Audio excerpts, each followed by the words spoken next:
ذمہ داری اور پہلی ضرورت اور آخری ضرورت یہی ہے، وہ ہے مقصد حیات، زندگی کا مقصد۔ آج اکثر دیکھا جاتا ہے کہ لوگ بہت ترقی کر رہے ہیں، کوئی چاند پر پہنچتا ہے تو کوئی ہوائی جہاز اڑاتا ہے تو کوئی پٹریوں میں ٹرین چلاتا ہے۔ ترقی کے نام پر دیکھا جائے تو بہت زیادہ لوگ ترقی کر رہے ہیں، لیکن جس چیز میں سب سے پہلی ترقی ہونی چاہیے اس چیز میں ہم لوگ زیرو رہ جاتے ہیں، 10% میں رہ جاتے ہیں، 20% میں رہ جاتے ہیں۔ اس لیے آج میں مناسب سمجھا کہ آپ کے سامنے یہ سب سے اصل جو ہماری ضرورت ہے، سب سے پہلی ہماری ضرورت ہے، اس کو میں آپ کو یاد دلا دوں، اور وہ ہے مقصد حیات، زندگی کا مقصد۔ میرے بھائیوں اور دوستوں، زندگی کا مقصد سمجھنے کے لیے ہم یہ سمجھیں کہ ہم عقل مند اور کامیاب کسے کہتے ہیں۔ ہم اور آپ عقل مند اور کامیاب انسان دنیا کے اعتبار سے اس شخص کو کہیں گے جو شخص ایک روشن مستقبل بنانے کے لیے، ایک اچھا فیوچر بنانے کے لیے، سکون کی زندگی ایک بنانے کے لیے کوئی نہ کوئی ایک گولز، ایک مقصد کو بناتا ہے، اور پھر اس مقصد کو حاصل کرنے کے لیے پوری طرح جدوجہد، محنت، کوشش کرتا ہے، اور تمام وسائل، تمام اسباب کو اختیار کرتا ہے جس کے ذریعے سے انسان اس مقصد کو، گولز کو حاصل کرے۔ تو ایسے لوگوں کو ہم لوگ کہتے ہیں عقل مند۔ اور اس کے برعکس مثال کے طور پر جیسے دیکھ لیجیے، کوئی عقل مند ہم لوگ کہتے ہیں کوئی بڑی ڈگری حاصل کر لیا، کسی نے ڈاکٹر بنا، تو ڈاکٹر بننے کے لیے وہی آدمی سکسیسفل ہو سکتا ہے، ڈاکٹر بن سکتا ہے جو شروعاتی دور میں پڑھائی کی ابتدائی اور اسٹارٹنگ میں انہوں نے ایک گولز تیار کیا کہ ہمیں ڈاکٹر بننا ہے، پھر جا کے وہ اس کے لیے محنت، جدوجہد کرتے رہتے ہیں، تو پھر ایسے لوگ ایک دن آتا ہے کہ ڈاکٹر کا سرٹیفکیٹ حاصل کرتا ہے اور ڈاکٹر بن کر لوگوں کی خدمت کرتا ہے۔ اسی طرح سے ایک انجینئر بھی ایسا ہی کرتا ہے، شروعاتی دور میں اسٹارٹنگ میں سوچتا ہے کہ ہمیں کیا بننا ہے، ہمیں انجینئر بننا ہے، تو پھر وہ اس لائن میں پڑھائی کرتے ہیں اور پھر ایگزام دیتے ہیں، پھر پاس ہوتے ہیں، پھر ڈگری حاصل کرتے ہیں، پھر لوگوں کی خدمت کرتے ہیں۔ تو اسی طرح سے جو بھی کامیاب تاجر کو دیکھیں گے تو وہ بھی اسٹارٹنگ میں وہ سوچا ہے کہ میں نے ایک تاجر بننا ہے، اور اس کے لیے بڑا تاجر بننے کے لیے وہ چھوٹے چھوٹے کپڑے وغیرہ بیچنے شروع کرتے ہیں، پھر اس کے لیے جدوجہد، محنت و کوشش کرتے کرتے وہ اپنے مقصد کو جا کے پہنچ جاتے ہیں، تو پھر ایک دن آتا ہے کہ ایک بڑا بزنس مین کہلاتا ہے۔ تو یہ جو دور ہے ایک سوچ پر ہوتا ہے، ایک مقصد اور گولز کو سمجھنے سے اور متعین کرنے سے ہوتا ہے، اس کے لیے تیاری کرنے سے یہ سب آدمی سکسیسفل اور کامیاب انسان بنتا ہے۔ اس کے برعکس اگر دیکھیں گے ناکام جو لوگ ہیں ان کو اگر دیکھیں گے تو وہ بے مقصد ہوتا ہے، بے مقصد، کوئی مقصد نہیں، ایسے جی رہا ہے، ایسے جی رہا ہے، جیتے جیتے جتنا دور چلے جائے۔ میں نے کئی لوگوں کو دیکھا کہ 40 سال، 35 سال، 45 سال کی عمر ہو گئی ہے، لیکن ابھی تک شادی بیاہ نہیں کیا، ابھی تک کوئی کمائی کا ذریعہ نہیں، ابھی تک کوئی گھر نہیں، ابھی تک کوئی دکان نہیں۔ کیا کرتا ہے؟ ایک دن کام کر لیا، دارو پی کے پڑا ہے، 2 دن دارو پیا، پھر جا کے تیسرے دن دکان میں جاتا ہے، کسی کے یہاں کام کر لیتا ہے۔ تو اس طرح کرتے کرتے 40 سال کی زندگی ختم کر دیا۔ اس کے بعد لوگوں کو دیکھتا ہے، ارے لوگ تو 40 سال کی زندگی میں ایسا ایسا کر رہا ہے، لیکن میں کیوں ایسے پیچھے پڑا ہوں؟ تو میں پوچھا کہ کیوں ایسا؟ کہا کہ بس ایسی زندگی گزر رہی ہے۔ تو یہ سب آدمی کون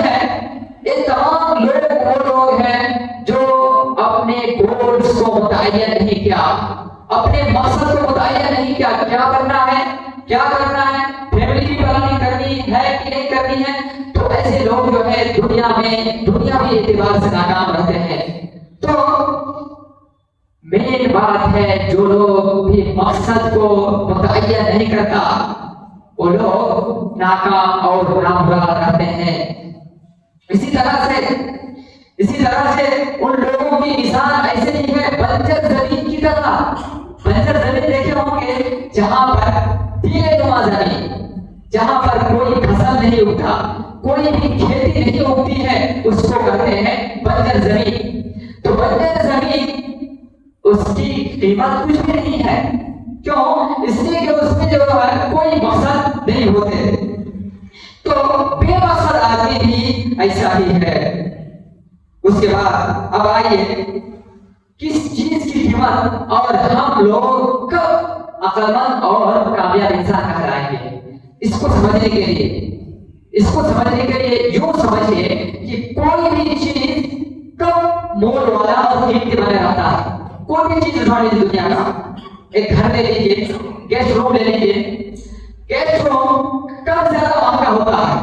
جب اس میں ایک مین پوائنٹ جو مقصد ہے رہنا، کوئی پانی نہ ہو، اوپر سے پانی نہ گرے، کوئی ہوا کیا کہتے ہیں کولڈ نہ آئے، اسی طرح سے گرم چیزیں وہاں پر مہیا ہو، یعنی رہنے کے لیے جو تمام چیزیں کی ضرورت ہے وہ تمام چیزیں ایک روم میں ہو، تو وہ روم اس دور میں ابھی اوٹی کے علاقے میں کیا ہے ایک اچھا روم، اور وہ زیادہ مول والا روم کہلائے گا۔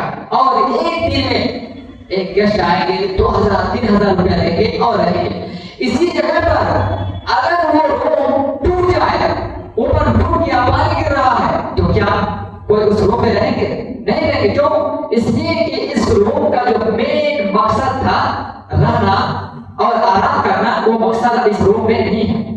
اسی طرح سے کوئی بھی دنیا کی چیز اٹھا لیجیے، ایک جھاڑ دیکھ لیجیے، جھاڑ کب تک فائدے مند رہتا ہے؟ جب تک جھاڑ میں پھل دیتا ہے، اس میں لکڑی کی کام آتی ہے، تب تک جھاڑ قیمتی ہے۔ جب جھاڑ سوکھ گیا، اب کوئی کام نہیں، پھل بھی نہیں دیتا، سایہ بھی نہیں دیتا، ہوا بھی نہیں دیتا، تو وہ جھاڑ بھی بے قیمت ہو جاتے ہیں، اس کی قیمت بالکل تھوڑے روپے ہو جاتے ہیں۔ اسی طرح سے ایک گاڑی دیکھ لیجیے، انسان کتنے روپے میں گاڑی لیتے ہیں، لاکھ روپے، 2 لاکھ، 10 لاکھ، کروڑ روپے کے کار خریدتے ہیں، تو وہ کار کب تک یہ مول رکھتا ہے، کب تک یہ کروڑ قیمت ہوتی ہے؟ جب تک اس کے اندر یہ صفت پائی جاتی ہے کہ وہ آپ کو یہاں سے وہاں جلدی سے پہنچا سکے، تب تک اس کی قیمت اور اس کا مول 1 کروڑ، 10 لاکھ، 5 لاکھ رہتے ہیں۔ اسی جگہ پر 1 کروڑ کی کار اگر مین مقصد کو کھو دے، اس کے اندر یہ مقصد نہ پایا جائے کہ آپ کو یہاں سے وہاں لے جائے، اس کا انجن ختم ہو جائے، تو ایسے کار کوئی بھی لے گا 10 کروڑ میں، 1 کروڑ میں، 10 لاکھ میں نہیں لے گا، بلکہ اس کی قیمت 1 کروڑ کار کی قیمت اب کیا ہو جائیں گے؟ 2000 ہو جائیں گے، لوہے کے بھاؤ میں آپ کو بکیں گے، کواڑی کھانا میں پڑے رہیں گے۔ تو میرے بھائیوں اور دوستوں، اگر کسی کے اندر یہ مین مقصد نہیں رہتا ہے تو ایسے ہی بے قیمت اور بے سود ہو جاتا ہے۔ اب ہم کو دیکھ لیجیے، انسان کا کیا مقصد؟ کیا انسان کا کوئی مقصد نہیں ہے؟ دنیا میں ایک ذرہ اٹھائیں گے، ایک ذرہ، اس کا بھی کوئی مقصد ہے؟ دنیا کے ایک ذرے کو مقصد سے اللہ رب العالمین نے بنایا۔ ایک چھوٹا سا تنکا جس کو ہم ریت کہتے ہیں، بالو کہتے ہیں، اس کی بھی قیمت ہے، اس کی وجہ سے لوگ گھر بناتے ہیں، اس کو خرید کر لیتے ہیں۔ اسی طرح سے ایک اینٹا لوگ اس کو بھی خرید کر لیتے ہیں۔ تو دنیا میں کوئی بھی ایسی چیز نہیں جو بے قیمت ہو، جب تک اس کے اندر مقصد کی چیز پائی جاتی ہے تب تک وہ قیمتی ہے، اور تمام چیزیں مقصد کے تھرو ہے، بنا مقصد کے کوئی چیز نہیں۔ اب ہم اور آپ ذرا ایک بار سوچیں، کیا سب سے اہم انسان سب سے اہم مخلوق ہے، سب سے افضل مخلوق ہے؟ ایک انسان چاہے تو پوری دنیا کے جتنے جانور ہیں ایک جگہ، ایک پنجرے میں، ایک جھوپ ہاؤس میں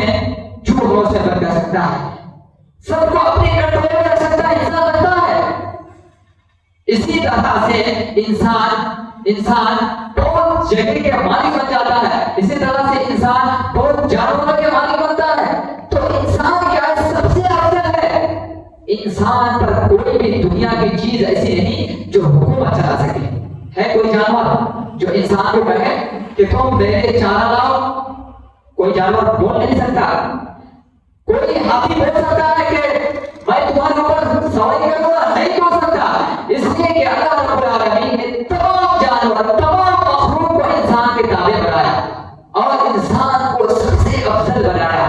تو اب جس مخلوق کو اللہ رب العالمین نے سب سے افضل بنایا ہو، سب سے اچھا بنایا ہو، سب سے احسن بنایا ہو، سب سے زیادہ قیمتی بنایا ہو، اس کا کوئی مقصد نہیں ہوگا؟ میرے بھائی اور دوستوں، ضرور مقصد ہے، اور یہ مقصد جب تک ہم اور آپ نہیں پہنچائیں گے، ہم اور آپ اس گھر کی طرح، اس گاڑیوں کی طرح بے مول اور بے سود، بے قیمت بن جائیں گے۔ جو گاڑی کباڑ خانوں میں، جو گاڑیاں ایسے پڑی جاتی ہیں جسے کوئی 1 کروڑ کی گاڑی 1 لاکھ میں اٹھانے کو تیار نہیں، ہم لوگ بھی ایسے ہی پڑے رہیں گے جب تک ہمارے اندر وہ مقصد نہیں ہوں گے۔ قیمت تو ہوگی، جیسا کہ ایک کار 1 کروڑ کی قیمت والی کار 1 لاکھ میں بک رہے ہیں، 10,000 میں بکیں گے، ویسے ہی ہم اور آپ بھی کچھ دنیا کے پیسوں سے کام کے لیے لیں گے لوگ، لیکن اللہ رب العالمین کے یہاں ہماری اور آپ کی کوئی قیمت نہیں ہوگی۔ اللہ رب العالمین ایسے بے مقصد، بے مطلوب، بے سود لوگوں کو جنت کے بدلے نہیں خریدے گا۔ اللہ رب العالمین نے مقصد پر چلنے والے لوگوں کو جنت کے بدلے میں خرید لیا۔ پتہ ہے اللہ رب العالمین نے قرآن کریم کا فرمایا، ان اللہ اشتری من المؤمنین انفسهم واموالهم بان لهم الجنہ، کہ بے شک اللہ رب العالمین نے مومنوں کو، ان کی جان کو، ان کے مال کو جنت کے بدلے میں خرید لیا۔ تو اللہ رب العالمین سے خریدتا ہے جو مقصد کے تحت چلتا ہے، جو مقصد کے اندر چلتا ہے، جو مقصد کے مطابق چلتا ہے، ایسے لوگوں کو اللہ رب العالمین جنت کے بدلے میں خریدتا ہے۔ یعنی ایسے لوگوں کی قیمت کیا ہے؟ اللہ رب العالمین کے یہاں جنت ہے۔ تو اللہ رب العالمین مقصد پر چلنے والے لوگوں کو خریدتا ہے، بے مقصد لوگوں کی کوئی مول اللہ رب العالمین کے پاس نہیں ہے، کوئی بھی عزت اللہ رب العالمین کے پاس نہیں ہے۔ تو ہمیں اپنے مقصد کو جاننا سب سے زیادہ ضرورت ہے۔ اور ہمارا مقصد کیا ہے؟ کیا انسان اس لیے پیدا کیے گئے کہ زیادہ سے زیادہ مال و دولت اکٹھا کرے؟ نہیں۔ کیا انسان کو اس لیے پیدا کیا گیا کہ انسان اپنے گھر والوں کے لیے، اپنی بیوی بال بچوں کے لیے ساری آسائشی چیزیں جمع کرے؟ نہیں، اس مقصد سے نہیں بنایا گیا۔ کیا انسان کو اس مقصد سے بنایا گیا کہ انسان بڑے بڑے عہدوں پر فائز ہو؟ نہیں، اس مقصد سے نہیں بنایا گیا۔ کیا انسان کو اس مقصد سے بنایا گیا کہ بڑی بڑی دکانیں کھولے؟ نہیں، یہ بھی مقصد نہیں ہے۔ پھر کیا مقصد؟ ہم لوگ تو یہ مقصد سمجھ رہے ہیں کہ ہمیں کرسی حاصل کرنی ہے، ہمیں بڑا ڈگری حاصل کرنی ہے، ہمیں بڑا اس طرح بڑی دکان دینی ہے، ہم تو یہی مقصد سمجھ رہے ہیں۔ میرے بھائیوں اور دوستوں، ہمارا مقصد یہ نہیں ہے، قطعاً نہیں ہے، کبھی بھی نہیں ہے ہمارا یہ مقصد۔ ہمارا مقصد ہے عبادت۔ اللہ رب العالمین نے قرآن کریم کے اندر فرمایا کہ ہم نے انسان کو اور جن کو وَمَا خَلَقْتُ الْجِنَّ وَالْإِنسَ إِلَّا لِيَعْبُدُونَ، کہ ہم نے جن اور انسان کو پیدا نہیں کیا ہے، پیدا نہیں کیا مگر پیدا کیا ہے تو عبادت کے لیے پیدا کیا ہے، یعنی کسی بھی چیز کے لیے پیدا نہیں کیا۔ یہ تمام چیزیں ضرورت کی چیزیں ہیں۔ ہم اور آپ جس کو مقصد سمجھ رہے ہیں، یہ تمام چیزیں اس مقصد کو حاصل کرنے کا ذریعہ ہے، نہ کہ یہ مقصد ہے۔ یہ مقصد نہیں ہے بلکہ یہ مقصد کو حاصل کرنے کا ذریعہ ہے۔ مثال کے طور پر ہمیں کہیں جانا ہے، کوئی پتھر جانا ہے، تو کوئی پتھر جانا اصل ہمارا مقصد ہے۔ اب جانے کے لیے کیا کرنا ہے؟ گاڑی لینی ہے، تو پیدل جانا ہے، تو یہ ضرورت کی چیزوں کو کیا ہے اسباب ہے مقصد کو حاصل کرنے کا، تو اصل کام ہمیں پہنچنا ہے کسی بھی طرح کوئی تو اسی طرح ہمیں اپنے اصل مقصد عبادت کرنی ہے۔ اب عبادت کرنے کے لیے کھانا پینا ہے، تو یہ سب کیا ہے؟ بعد کی چیزیں ہیں، پہلی اور آخری چیز کیا ہے؟ عبادت ہے۔ اس لیے ہمیں عبادت کو سمجھنی چاہیے۔ تو اب عبادت کسے کہتے ہیں؟ آئیے، عبادت ہم سمجھ رہے ہیں بس نماز پڑھ لیے عبادت ہو گئی، ابھی رمضان میں نماز پڑھ لی عبادت ہو گئی، جمعہ میں نماز پڑھ لی عبادت ہو گئی۔ نہیں، عبادت نہیں ہے۔ عبادت کسے کہتے ہیں؟ دیکھیے، عبادت ایک بہت بڑی چیز کو کہتے ہیں۔ طاعت اللہ بفعل اوامرہ واجتناب نواہیہ مع محبت اللہ وخوفہ ورجائہ، یہ ہے عبادت۔ یعنی اللہ رب العالمین کی اطاعت، اللہ رب العالمین کی فرما برداری، کس پر؟ بفعل اوامرہ، اللہ رب العالمین کے حکموں کے مطابق کام کرنا، اور اللہ رب العالمین کے منع کردہ چیزوں سے رک جانا۔ کیوں؟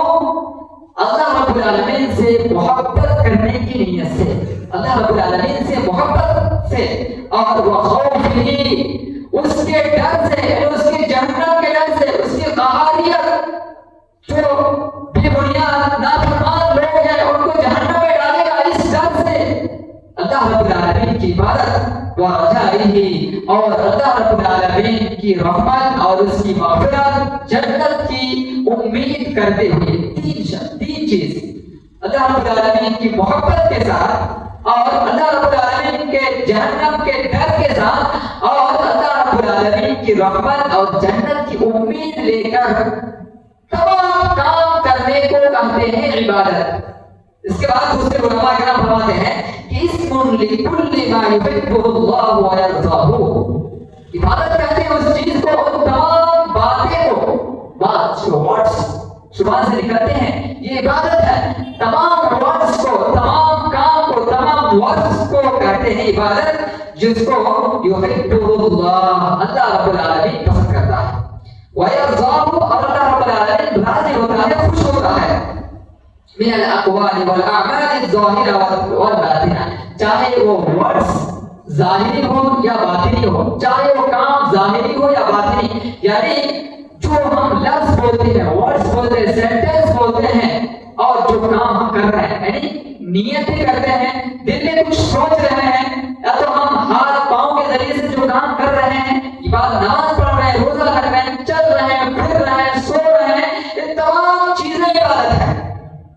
صرف کنڈیشن یہ ہے کہ جس کو اللہ رب العالمین پسند کرے، یعنی اللہ رب العالمین کے حکموں کے مطابق تمام کام کرنے کو عبادت کہتے ہیں۔ یعنی زبان سے جو بولے گا وہ عبادت ہے۔ ذکر، اللہ رب العالمین کو یاد کرنے کو ذکر ہے۔ اللہ رب العالمین فرماتا ہے کہ ذکر عبادت ہے۔ ان فی خلق السماوات والارض واختلاف اللیل والنہار لآیات لأولی الالباب، کہ عقل مند لوگوں کے لیے اللہ رب العالمین کی مخلوق میں، زمین میں، آسمان کے پیدا کرنے میں، اور دن اور رات کے الٹ پھیر ہونے میں نشانی ہے۔ عقل مندوں کے لیے یہ نشانی ہے، یہ پروف ہے کہ اللہ رب العالمین نے ہمیں پیدا کیا، اللہ رب العالمین ہمیں روزی دیتا ہے، یہ تمام چیزیں